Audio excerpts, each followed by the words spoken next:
Ромскиот јазик да се изучува и на факултетите, а да се воведат лекции за изучување на ромската историја, јазик и култура во учебниците во основно и средно образование, порачаа ромите на одбележувањето на денот на ромскиот јазик, прогласен од УНЕСКО. Велат во образованието е клучот на решавање на проблемите на овој етникум и неговиот придонес кон зачувување на традицијата и вредностите на ромската заедница.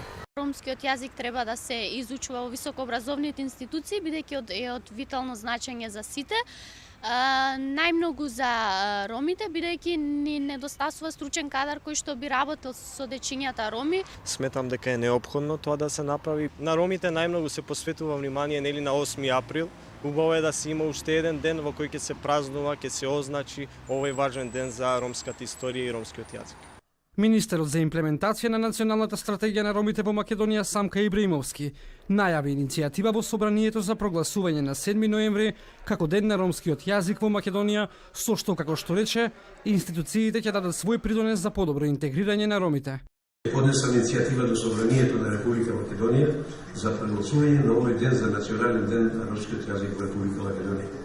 На овој начин институциите на Република Македонија ќе дадат свој придонес за подобра интеграција на ромите во општеството на Република Македонија. Неодамна на социјалните мрежи се појави петиција преку која се бара воведување на лекции во учебниците во основно и средно образование за изучување на ромската историја, јазик и култура.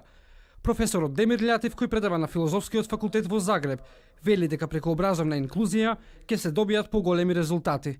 Секогаш на нас ни вика, вие немате канал за да го направи тоа. Меѓутоа, што е преземено за да се створи канал? Секој народ, доколку нема учители, во тој смисол дека тој не постои како народ. А ромите, со овој чин, значи со оваа иницијатива на министерот, ќе добијат нешто што се вика институционално покривање во образовниот систем за ромите, тоест создавање на ромски учители. За време на првиот ромски конгрес во 1971 година, ромскиот јазик беше официјално признан како јазик на ромите во Европа, а тој стои и во Европската повелба за регионални и малцински јазици на Советот на Европа.